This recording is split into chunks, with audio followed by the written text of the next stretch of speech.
کسی مرا سراغ کنه خدا سراغ کنه پروردگارم یا عمری دراز بده چون تنی صحت بده خدا جان در مسافری ها گفته که به سری بلند بگردم برای سرخ برم خواجه و خدیر نظر کنه محمد یاردم کنه پروردگارم همیشه همراهشان باش خدای خداوند کریم حاجی کنه هم مثل پروردگارم.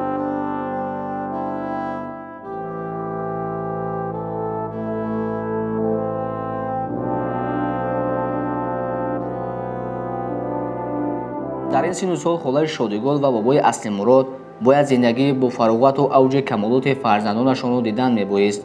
شاید در سنی که آنها دارند به نوازش نبیره جمع و گرد کردن تمام اعضایان عائله به دمگیری و طبابت نیاز داشته باشند. اما میدانید چه؟ پدر و مادر با 4 فرزند معیوب حالا غم دنیای زودگذر را خورده ایستادند. آنها نمیتوانند مثل دیگران یکی به صحبت کمپیران و دیگر به چایخانه‌ها برای صحبت با دوستان بروند.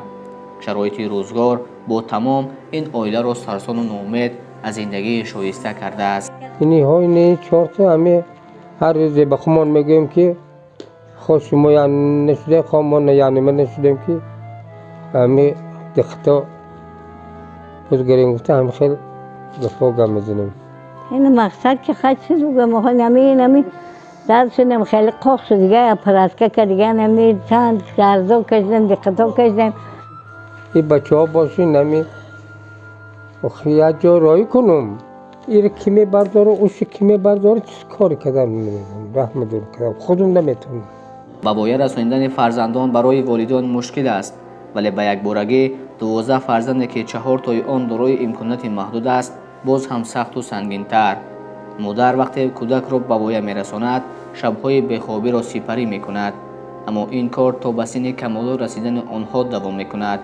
خالای شادیگل و بابای اصلی مراد سالیان زیاد است که با شرایط وزنین در پرستاری و نگاهبینی 4 فرزند دارای امکاناتش محدود داشته نه شب خواب دارند و نه روز. از 12 فرزندی که در زندگی یکجایی نصیبشان گردیده است 6 نفر آنها به بیماری گوناگون مبتلا شدند. چند سال قبل 2 فرزند این خاندان که به این بیماری گرفتار بودند این دنیای فانی را ترک کردند.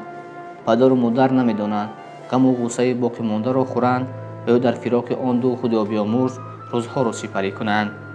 آنها میگویند فرزندانشان تا صنف 5-6 به مکتب میرفتند و سالم بودند ولی به یک بارگی به این درد تقدیر گرفتار شدند.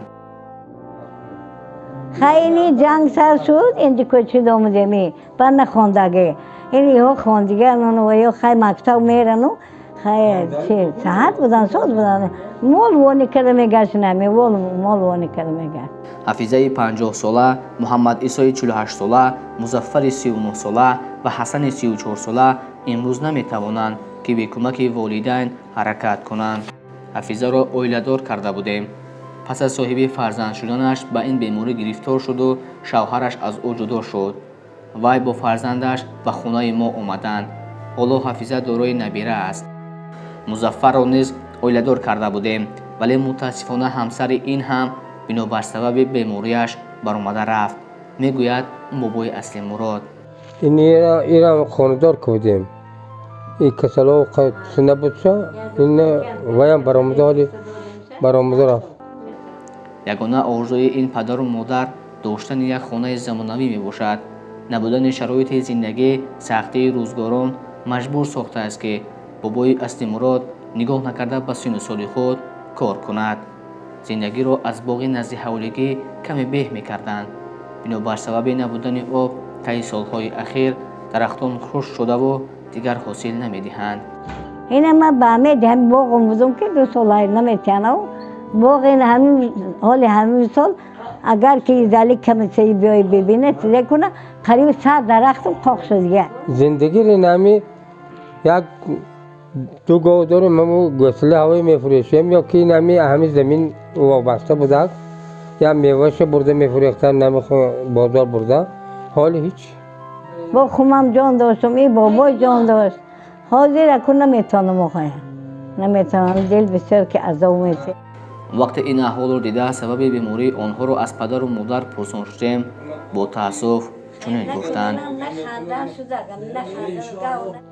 پیشم پروفسور در آمدیم با گفت که برای چون دیگه شما گفت؟ با ما گفتم که همه خیلی کار. با گفت که خیلی شده و تباری دارید گفت قطعی آیلت گفت. با ما گفتم ها دختری امکی ما گفتم خوناتون چه خیلی همه وقتا خونامون هم یک بوده حال نمیدانم کو همه خیلی گفتم. با گفت که اگر 10 فرزند کنید 5 تاش همه خیلی میشه هوایی. اگر 20 تا کنی 10 تاش میشه گفت. 2 تا کنی 1 تاش میشه نمیشه گفت. بله چنین ما یا که آوردن تو بردن اختیار بیار این همجا نه که لیچنین میکنیم نمیشه. همین بعد برآمدیم خسته آمدیم بعد ویا اونا 2 سال دیگه استادن ها پیدا شدن. برای کمک به آنها طریق شبکه‌های اجتماعی بسیار برادران و خواهران پرسان شدند.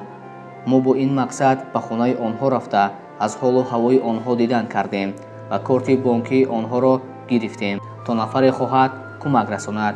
با این رقم‌ها و این کارت کمک خود را رسانید.